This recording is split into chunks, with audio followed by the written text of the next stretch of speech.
అదే అది అంటే మల్ల యుద్ధం జరుగుతుంటే యుద్ధాల్లో కుస్తీ పోటీలు ఉండేవి, మల్ల యుద్ధాలు ఉండేది. అది బయట సమాజంలో కదా పోటీలు, అంటే అటువంటి ఒక క్రీడా పోటీలు ఉండేవని చెప్పడానికి ఉంది. కొంతమంది ఏం చేస్తున్నారు అక్కడ లోపల గుడి రామప్ప గుడిలో కింద బయట అంతరాలంలో కింద అడుగున పాద స్తంభం అంటే ఉంటది, అది దాని మీద బొమ్మలు ఉన్నాయి.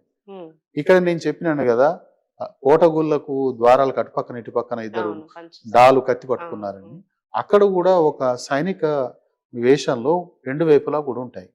వాటిని చూసి వీళ్ళంతా కూడా వాళ్ళు గ్రీక్ వాళ్ళని, పోర్చుగీస్ వాళ్ళని ఇట్లా రకరకాలుగా అన్నారు. వాళ్ళు ఎవ్వరూ కాదు, కాకతీయుల సైనికులు. వాళ్ళు పట్టుకున్న డాలు అది గుండ్రగా ఉండకుండా పంచభుజాకారంగా ఉంటది, 5 భుజాలతో కలిగి ఉంటుంది. అది పట్టుకొని కత్తి పట్టుకొని ఉంటారు. ఈ ప్రత్యేకతను మనం గుర్తించాల్సిన అవసరం. ఇది ఇక్కడ కూడా కొనసాగింది. సార్ మరి అక్కడ ఏమైనా శాసనాలు దొరికినాయా సార్? అక్కడ గుడి లోపల 3 శాసనాలు రికార్డ్ అయినాయి.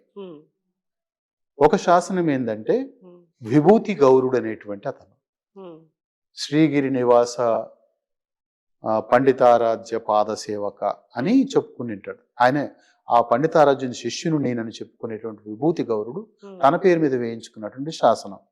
ఈ విభూతి గౌరుని పేరు మీద చాలా శాసనాలు వరంగల్ జిల్లా శాసనాల్లో ఉన్నాయి. రామప్పలో కూడా ఈ మధ్యన నేను చదివినటువంటి లఘు శాసనాల్లో అదొక పేరుంది. ఇది కాకుండా ఇంకొకటి ఇందాక నేను చెప్పిన పేర్లు అన్న గుడి పేర్లు, గణపేశ్వరాలయం, సూర్యేశ్వరాలయం, ఆ శాసనం ఒకటి. మూడవది ఏందో రామయ్య తండ్రి రామయ్య కొడుకు ఫలానావాడు అని చెప్పింది అంతే. ఒక తిథి రాసి ఉంది. ఆ తిథి ఎప్పటిది ఏమిటి అని చెప్పటానికి ఏంటంటే రాతను బట్టి చూస్తే అది కొంచెం ఆధునికంగా ఉన్నది. అట్లా మూడు వేరు కాలాలకు సంబంధించినటువంటి శాసన లిపులతో ఉన్నాయి. ఇది కాకుండా మరొక శాసనం, అంటే ఇప్పటి వరకు అది పబ్లిష్ కాలేదు. బయట ఈ గుళ్ళ బయట కొన్ని ఆ భూమిలో దొరికినటువంటి అప్పుడు తవ్వకాలు జరిగిన దొరికినటువంటి శిల్పాలన్నింటినీ కూడా పీఠాలు ఏర్పాటు చేసి వాటి మీద నిలబెట్టినారు. అందులో ఒక శాసనం నిలబెట్టి ఉంది. నేను అక్కడ వెళ్ళినప్పుడు ఆ శాసనం చదివే ప్రయత్నం చేసినాను. దాని మీద సిమెంట్ ఇట్లా చల్లినట్టుగా పడి ఉండే చేత అక్షరాలు కష్టంగా కనపడతాయి. అది కొడితే అక్షరాలు కూడా పోతాయి. ఆల్రెడీ తవ్వకాల కాలంలో పురావస్తు శాఖ వాళ్ళు ఆ శాసనాన్ని ఎస్టాంపేజ్ అంటారు, అచ్చు తీసిండ్రు, కానీ చదివి పెట్టలేదు దాన్ని. నేను కొంతవరకు చదివినాను, ఆ వెనక కొంత అంత చదివినాను, మధ్యలో గ్యాప్స్ ఉండేది. నాకు ఈ శాసనం సంబంధించినటువంటిది ఇప్పుడు రిటైర్ అయినారు ఆ పురావస్తు శాఖలో పనిచేసినటువంటి రంగాచార్య గారు ఆ ఎస్టాంపేజ్ విషయం నాకు సహకరించినారు. అయితే నేను చదివి పెట్టుకున్నది అక్కడ వాళ్ళు చెప్పింది రెండు ఒకటే. మధ్యలో ఏవైతే ఖాళీలు ఉండేనో అవి నాకు పూర్తి అయిపోయి ఆ శాసనాన్ని పూర్తిగా చదివినాను నేను. అది 1234లో ఏప్రిల్లో వేసినటువంటి శాసనం. అక్కడ ఏంటంటే వాళ్ళు అక్కడ 1234 కేవలం జయ సంవత్సరం అని ఉంది. కాకతీయుల కాలంలో జయ సంవత్సరం ఎప్పుడు వస్తుందని వెతికి ఆ సంవత్సరాన్ని 1234గా నిర్ణయించుకోవడం, ఎఫిమెరిస్ అని పంచాంగం లాంటిది, అందులో వెతికి నిర్ణయించుకోవటం అన్నట్టు. దాంట్లో రాసింది స్పష్టంగా గణపురాన్ని నిర్మించిన అని రాసింది. అంటే అక్కడ ఈ మనం పిలిచే గణపురం అనేది కూడా ఈ గణపతి రెడ్డి రేచల రుద్రసేన అని యొక్క 3వ కొడుకు పసాయిత గణపతి రెడ్డి అంటాం, ఆయన 3వ కొడుకు. ఆయన నిర్మించిన ఆయన పేరు మీద ఉన్న ఊరు, ఆయన పేరు మీద ఉన్న గుడి. మనం కోటగుళ్ళు అనే దాన్ని గణపేశ్వరాలయం అనవచ్చు. అట్లా అది అట్లా పిలవాల్సి ఉంటుంది. కానీ మనం ఏం పిలుస్తున్నాం, కోటలో ఉన్న గుళ్ళు కాబట్టి కోటగుళ్ళు అంటున్నాం. రామప్ప కట్టినారు ఆ గుడి కనుక రామప్ప గుడి అన్నట్టు. ఇక్కడ కూడా 1000 స్తంభాలు లేవు కానీ 1000 స్తంభాలు. మారు పేర్లు ప్రజల పలుకుబడిలో ఒక రూఢ్యార్థంగా ఏర్పడి ఆ పిలిపే నిలిచిపోయింది. అయితే ఇది ఇప్పుడు ఎవరి పాలనలో ఎక్కువ ఉందంటారు? ఇది కాకతీయుల పాలనలోనే. అదే ఇప్పుడు ఆయన ఎవరు, రేచల రుద్రసేనాని గణపతి దేవుని కంటే ముందు నుంచి వాళ్ళ పెదనాన్న కాలం నుంచి కూడా రాజ్యంలో ఉన్నవాడు. ఆయన కాకతీయ రాజ్య పునరుద్ధరణ చేసిన వాడు అని చెప్పి ఆయన బిరుదుంది రుద్రసేనానికి. ఆయన కట్టించిన గుడి మనకు తెలుసు, రామప్ప గుడి అనేది రుద్రేశ్వరాలయము. శాసనంలో ఆయన శాసన మంటపం పెట్టిండు, శాసనానికి ఒక మంటపం పెట్టిండు. అందులో రాసిన దాని ప్రకారంగా అది రుద్రేశ్వర ఆలయం. ఇక్కడ మనకు దొరికిన శాసనం వల్ల తెలుస్తుంది ఈ కోటగుళ్ళు ఇవి గణపేశ్వర ఆలయం. ఇది ఇప్పుడు సందర్శన స్థలంగా ఏమన్నా మనకి చాలా మంచి అద్భుతమైన స్థలం. ఇప్పుడు ఆ కోటగుళ్ళ పక్కన రెడ్డి గుళ్ళని ఉంటాయి. ఇది కాకుండా నాంచారి గుళ్ళని, పంచకూటాలయం అనేది అదొకటి ఉంది.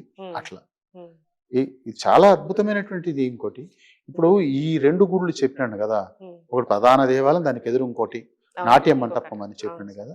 వీటి మధ్యలో చిన్న గుళ్ళు ఉన్నాయి. వీటి పక్కలో కూడా 8 వరుసగా గుళ్ళు కనపడతాయి. వాటి విమానాలు అంటే పైన ఉండేటువంటి కప్పులు మనకు కనబడే శిఖరాలు అంటాం కదా, అవి ద్రావిడ శైలిలో కట్టినటువంటివి. ఈ దేవాలయ నిర్మాణానికి కూడా ఒక ప్రత్యేకమైన పేరుంది, భూమిజ నిర్మాణం అంటారు. భూమిజ నిర్మాణం అంటే గోపాల్ రెడ్డి గారు అని ఈ పుస్తకం కోటగుళ్ళ గురించి రాసిన పుస్తకం, ఆయన ఏమంటాడంటే పెద్ద పూసలను దండను ఇట్లా వరుస పైకి నిలువుగా విసిరిస్తే ఎట్లా ఉదాహరణ మీద ఒకటి నిలబడ్డట్టుగా కనబడతాయో ఇక్కడ అంతస్తులుగా ఉంటది అని చెప్తాడు. అదొక పద్ధతి. దాంట్లో చాలా వివరణలు ఉన్నాయి. నక్షత్రాకారంగా కనబడుతుంటుంది, అది కింది నుంచి పైదాకా వెళ్ళేటప్పుడు అది అంతస్తులుగా పైకి వెళ్తుంది. ప్రతి దానికి కూడా కొలతలు, తర్వాత ఆ తీర్చిదిద్దే పద్ధతులు అన్నీ కూడా ఉంటాయి.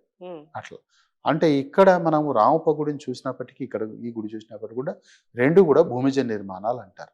భూమిజ నిర్మాణం చాలా శిల్పశాస్త్రంలో చాలా పేరైనటువంటిది. అటువంటి దేవాలయాలు మన ఉత్తరాది నుంచి దక్షిణాది దాకా ఉన్నాయి.